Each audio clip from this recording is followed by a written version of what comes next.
And he's a horse who I actually think could be one of the best handicapped in Britain.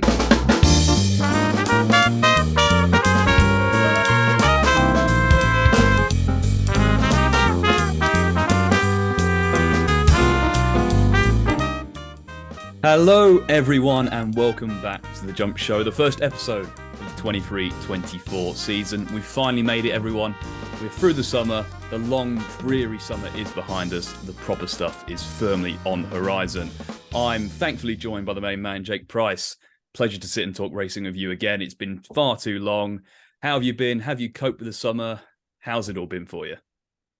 Well, I started trying to follow the summer jumps for a while, got bored with that, and then just had a nice little break. So, yeah, all recharged, ready to go.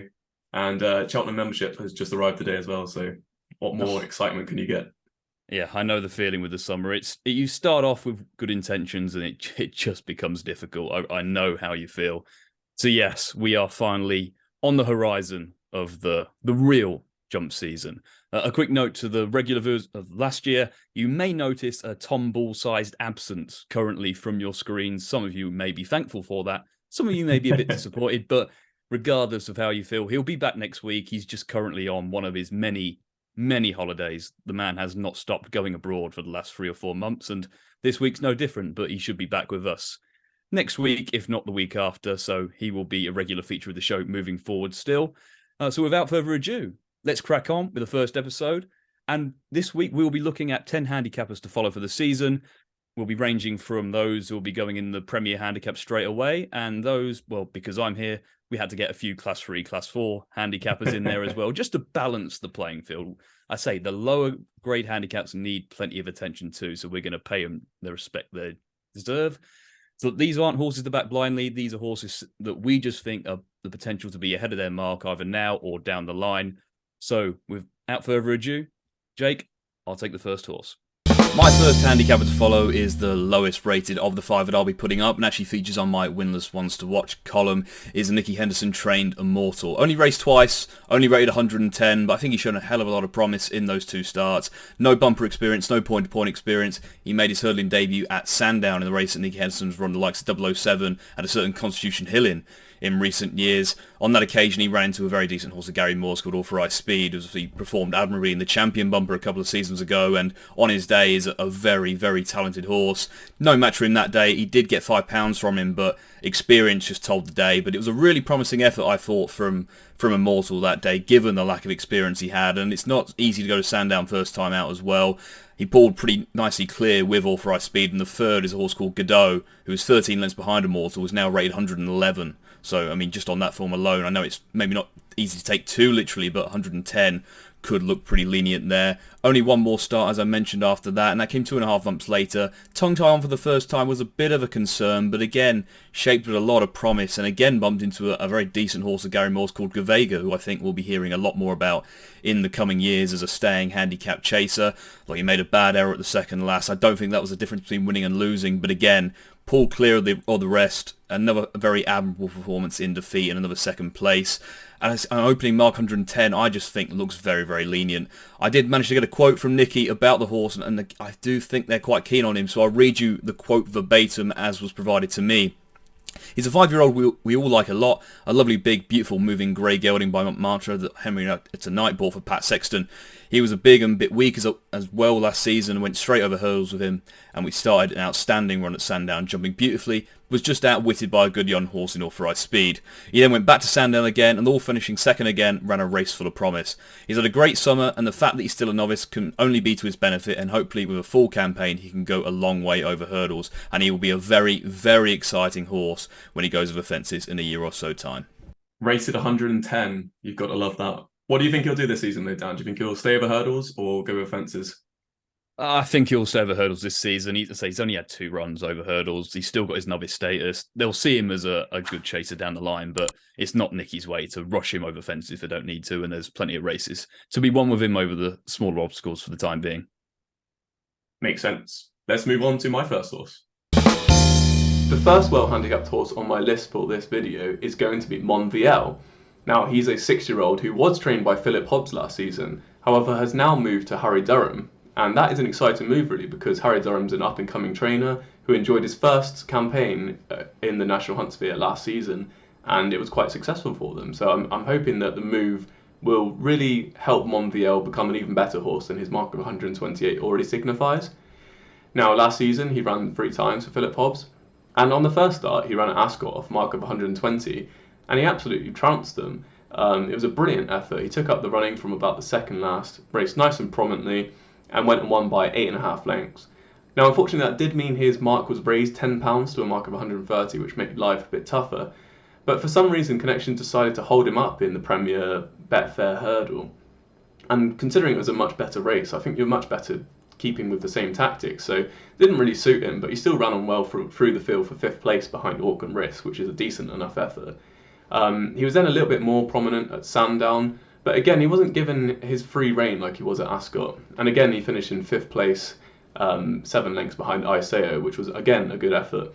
And for both of those runs in Premier Handicap hurdles, he's been dropped a pound, so he's back down to a mark of 128 now, as I mentioned, which I think is exploitable this season, especially if the new surroundings and the new yard do trigger improvement in him.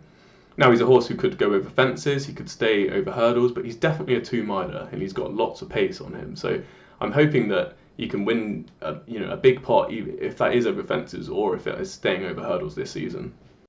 The interesting stable switcher then. So is Harry Derham a trainer you're going to be keeping on side? Obviously he had a good first season last year. So are you looking for a few, if they've all gone to him first time out, is that how you're going to be playing them this season? Yeah, I'll definitely be keeping an eye on it. He managed a 25% strike rate across the whole of last season, so 14 winners from 57 runners, which is pretty impressive, especially for your first season. So yeah, you gotta look out for them this season, that's for sure. Yeah, that's very good going, to be fair. I didn't realize I knew it was good. I didn't realize it was quite that good. I may regret not having some of those on board for this series. But with that in mind, let's go to my second handicapper to follow. My next handicapper to follow is a Nigel Twiston-Davies trained Cuthbert Dibble in the Coggery colours, currently rated 125. Now, he's kept pretty busy last season. He had a couple of runs in bumpers, but that was never going to be his game, so quickly had his attention switched to hurdling. And a couple of starts over 2 miles weren't exactly the most convincing. His hurdling debut was a pretty novice-y display. I say 2 miles definitely looked on the sharp side for him, but his jumping wasn't all that. And I think next time out as well, he actually had a winning chance, but for a dreadful error at the last. But this was a horse who was clearly crying out for a step up in trip and duly got it on his third start over hurdles, up to 2.5 miles on soft ground at Leicester, which can be a real stamina test, and he made it so this day. He bolted up by 19 lengths in a real impressive performance and looked a horse clearly on the upgrade, having stepped up in trip. I mean, people were so impressed. Went off 4-1 favourite for the EBF final, which, that, as we know, that is a piece of form that works out well year after year after year, and to go to a 4-1 favourite after just 3 runs was a pretty indictment of what they thought he could do, given a real stamina test. I don't think the race that day at Sandown in that EBF final really suited. He was held up. I think he was 11th turning for home. He was always on the inside in a bit of a compromised position and only really got going late on, never really threatened to win, but very respectable race, ran into 5th, and I say that is usually a strong piece of form, and another one of the horses I'll mention shortly will have come from that race as well.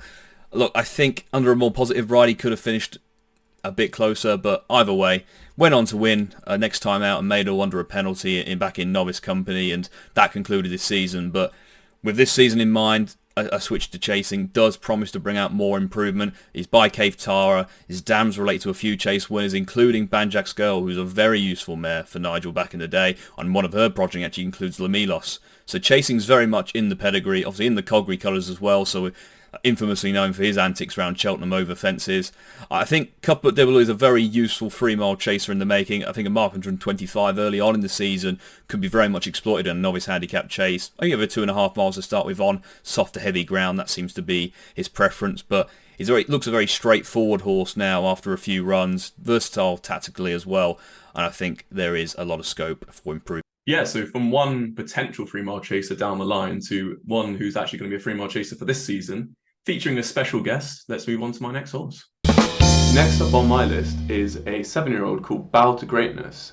Now, he's trained by Ben Pauling, and he's interesting because he ran 6 times over fences last season without getting his head in front, which was unlucky, really, because on his debut he was just beaten a short head by Black Jerry over 2-mile freefall along Exeter, which was a good opening effort.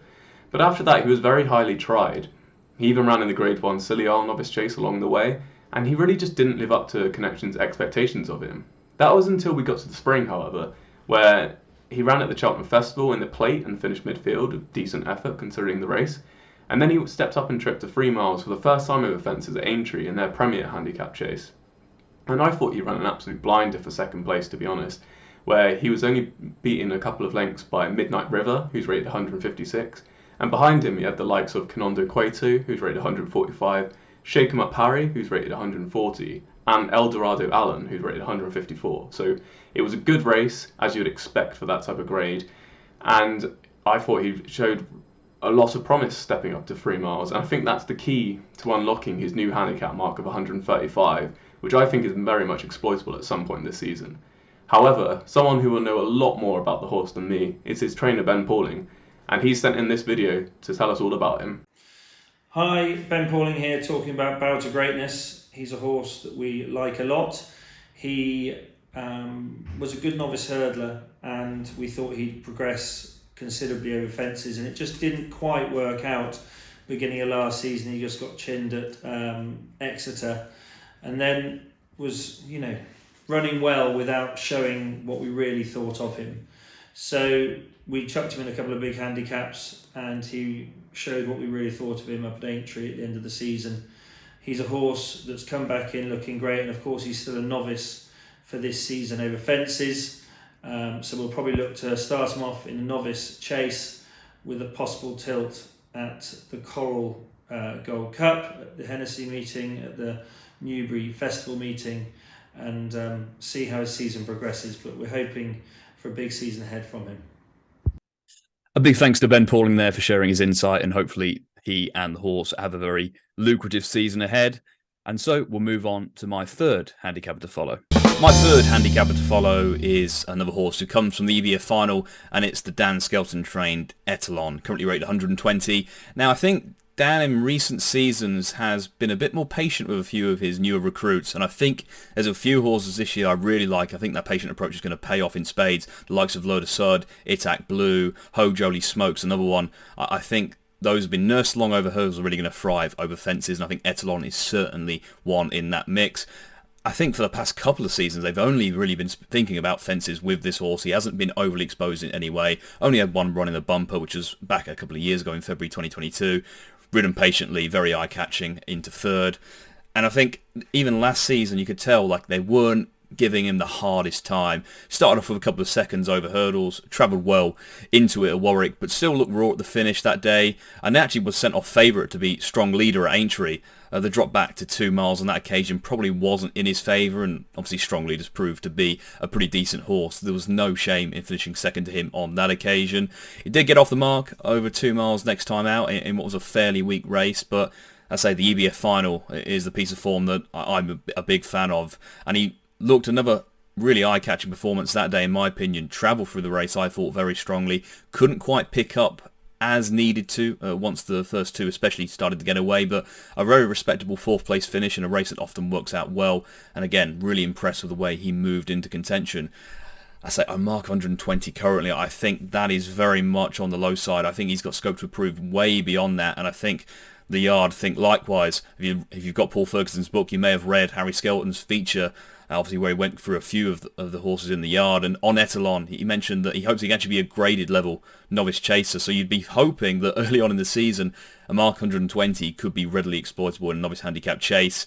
I think intermediate trips are pretty much perfect for now, may get 3 miles in time, but yeah, early on in the season I think this is one to look out for massively, because he should be performing way above a mark 120 in the months to come. Yeah, I have to say, Dan, that form looks absolutely outstanding. I'm a very big fan of it, the likes of Krabilli, etc. So, yeah, you must be pretty excited for the horses coming out of that race. Yeah, it just always works out well, that race. I mean, it's almost a bit cliche, but it just, year after year, I think you get these very much prospective chasers in the making as well, often running in it, and it just tends to churn out very good horses. I think of the 13 to have run from it already, I think 8 of them have won. So it's already starting to work out pretty well. See, Crambo and Inniston pulled nicely clear in that race as well. And I think those two are very useful going forward. Realistically, I could have chose maybe 4 or 5 from that race. Say Krabilli is a horse I have a lot of time for as well. So I have very little doubt that we'll be talking about plenty of these in the seasons to come as well. Yeah, we could have filled our 10 to follow with these horses, Yeah, really, couldn't we? pretty much. All right, let's move on to my next horse. The next horse on my list is actually the highest rated of all my horses in this video, and that's Unexpected Party of the Dan Skelton Yard. Now, he's rated 142 over fences, and there are a lot of similarities between him and Bow to Greatness in the fact that they both ran 6 times over fences last season without getting their heads in front. However, I think Unexpected Party is probably at a slightly higher level, and I think he's ready to go straight into these Premier Handicap chases this season. Now, as I said, he was a very slow burner over fences, having ran 6 times, but he was running behind very good novices. He's run behind the likes of McFabulous, John Bond, Stage Star, and That's Alright Gino throughout the season, so they are some of the biggest names in jumps racing at the moment. But when he got to the spring, however, I really think that he started to get the hang of things, and he ran in the Turners, where he was pretty badly tailed off at one point before staying on strongly for 5th place, only beating 8 lengths. And then he went to the Grade 2 Future Champions Novice Chaser Air, and this is where I really thought that he showed his credentials to be a handicap chaser for this season, as he plucked on really nicely into 3rd, behind That's Alright Gino, who's rated 149, and Thunder Rock, who's rated 146. And obviously they were racing off levels that day, so if they do bump into each other again, which I think they probably will at some point, then he's going to receive a £7 swing with That's Alright Gino and a £4 swing with Thunder Rock, which will set him into a brilliant position for something like the Paddy Power Gold Cup at Cheltenham, or any of these other Premier Handicap chases that they run throughout the season over 2.5 miles, because there are a lot of them. And as we saw with Midnight River last season, although he didn't win the Paddy Power, he then went to the New Year's Day version of the race and won that. So I think that it's definitely a horse that the Skeltons can target with these big handicap pots. And I think at one point he's going to pick one up, especially as he's a novice chaser, that they can use those races to prep him for a good handicap. So I think he's a horse to keep on side, and I'm going to be backing him in a 2.5 mile chase around Cheltenham if he gets there. Look, Jake, I agree with you on many things. However, I just have a feeling with Unexpected Party. I just think he's a bit tripless. So he was an eye-catching at Cheltenham before, and then Dan was saying he doesn't really stay 2.5. They were going to run him in the Grand Annual and he didn't get in, so then he was out the back in the Turners and ridden to pick up money. I'm just not sure if he's going to find the likes of those big 2.5 mile handicap chases, especially at Cheltenham, if he's really going to stay that trip. I'm just not sure that's his bag. Yeah, I mean, it's an interesting point. I think he's definitely improved as he's gone on, throughout his chase campaign, and towards the end he was getting better and better. So I'm hoping that he can just continue progressing. I get your point about staying the trip, but if you can get a decent ground 2.5 mile handicap chase at Cheltenham, there is a chance you can sneak him into it, and there's no better jockey for doing that than Harry Skelton, to be honest. So I'm going to give him a chance. I think his mark's decent, and I think he can land one of these pots at some point. Time will tell, and hopefully my 4th horse will pick up a very decent pot along the line as well. The highest rated one of the 5 that I'll be putting up is Gary Moore trained Beau Zenith, and it's been recently confirmed that he's staying over hurdles, which I think may be a good idea with a view to the future, and I think there's still races to be won with him over hurdles, although he will invariably beat a chaser in time. Obviously came to the UK with a big reputation, having beaten Blood Destiny in France, who only really franked that as the season went on, but I think if you remember, he blew up massively on his British debut when he was a very short price favourite, and after that it looked like the season was going to be a bit of a recovery mission, but to be fair to him, he improved each run and proved that reputation he did come with was very much warranted. Beat a course called Chan Chana in the Victor Ladorum in the manner of a very strong stayer that day, and a horse that seemed to just be getting his act together a bit. It was still, you could tell, not exactly the finish article by any means, but went on to win that race pretty well, and that's normally a decent race. And I say Chan Chana, the horse he beat, actually went on to win a juvenile handicap at Musselburgh off a mark 124 after that, and he was giving her £10. So that race looks a reasonable bit of form. Won comfortably at Stratford thereafter in a bit of a nothing race, and then was given the chance to test his Grade 1 credentials at Aintree, and where he was just narrowly denied, if you remember, by Zenta in a real head-bobbing finish. And to be fair, Beau Zenith was probably unlucky not to win. I think his head was in front most of the way except for at the line. It was a really unfortunate 4 connections, but I think that represents a very fair bit of form. Like obviously Zenta having just finished 3rd in the Triumph Hurdle behind Gala Marceau and Lossiemouth. I think those 3 fillies are pretty good horses, and I think that form line is one I'm keen to keep on side with a view to this season.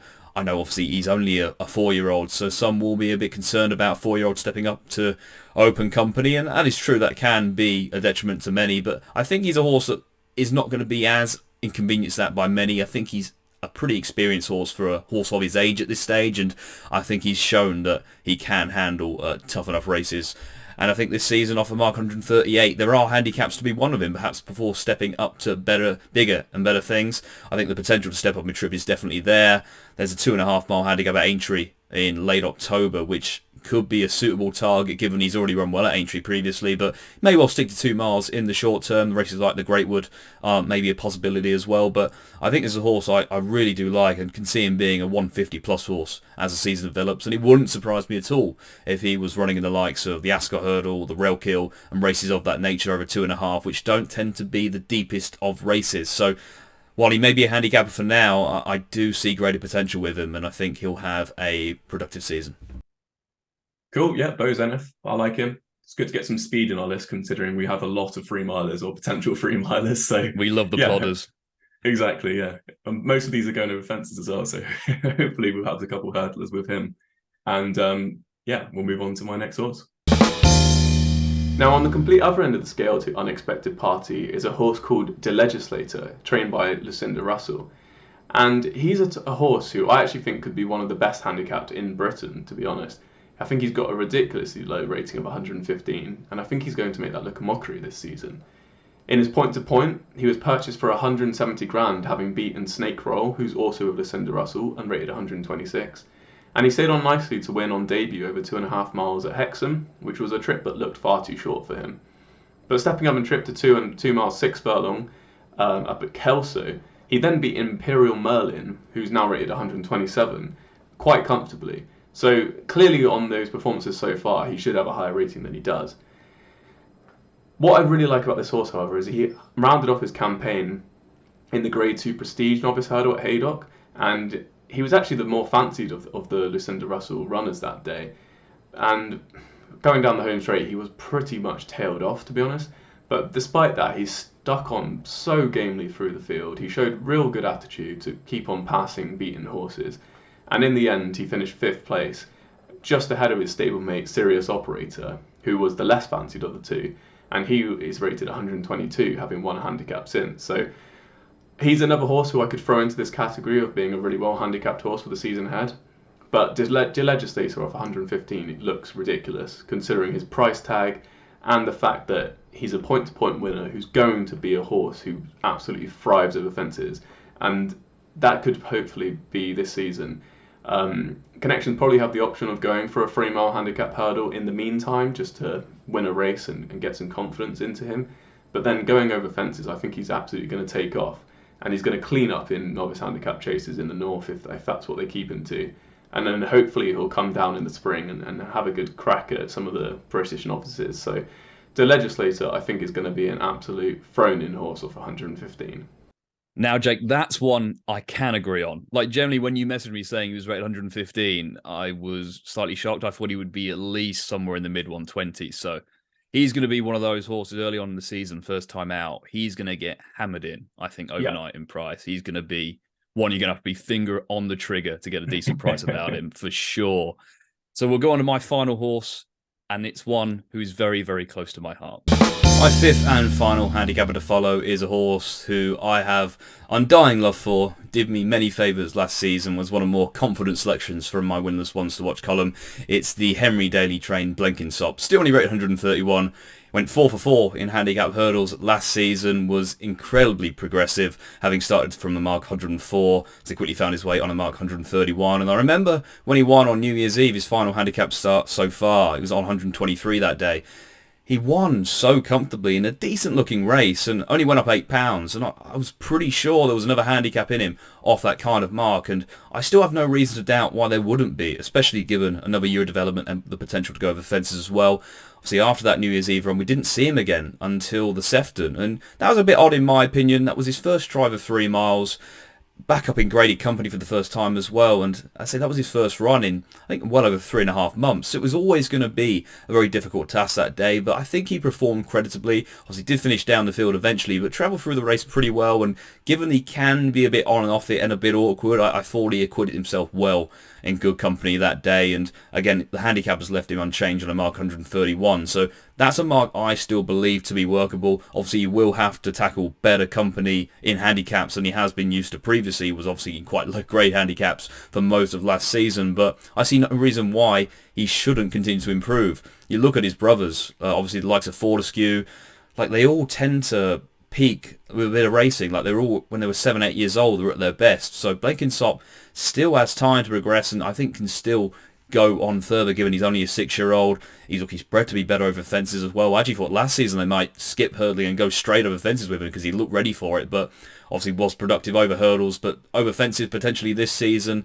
In novice handicap chases, I think over 2.5 miles on soft ground is absolutely fine to start with, and this could be a horse we're looking at very much in a year or so's time as one for those big 3-mile chases and plus. So I retain a lot of faith in this horse. I still think there are races to be won with him, and again, maybe I'm blinkered by my love for him, but I don't think 131 is the ceiling of his ability.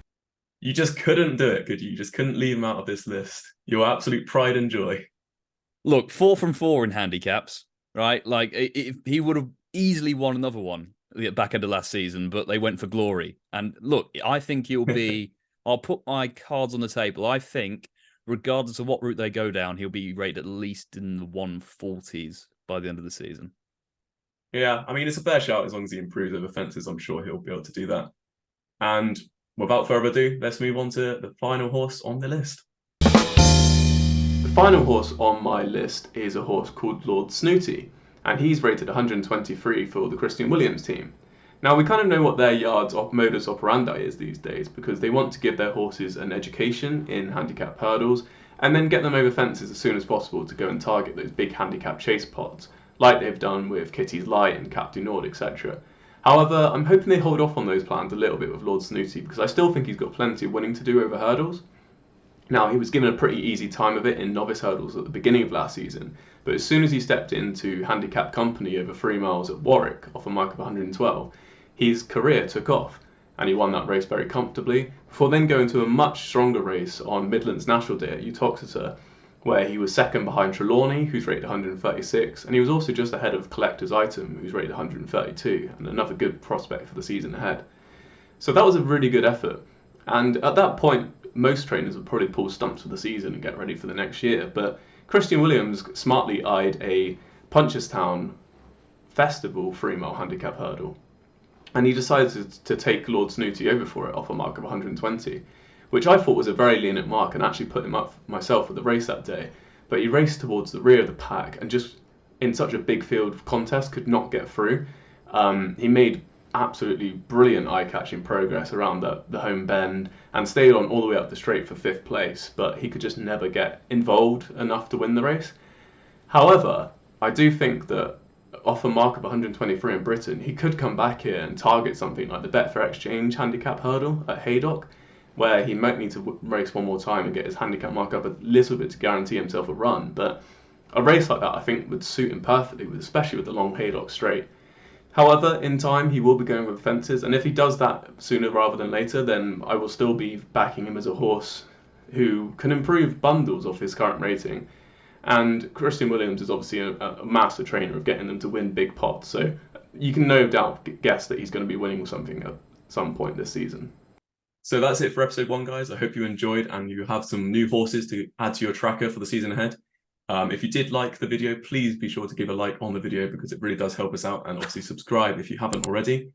This was obviously part 1, so we could do a part 2 if it goes down well. Let us know in the comments if you enjoyed it, and also let us know what your well-handicapped horse for the season is. We want to know across the spectrum, if it's a class 5, a class 1, we want to know all about your horse. So let us know in the comments, and we'll catch you next week. Thank you very much, Dan. Pleasure as always, my friend. Look forward to the next episode.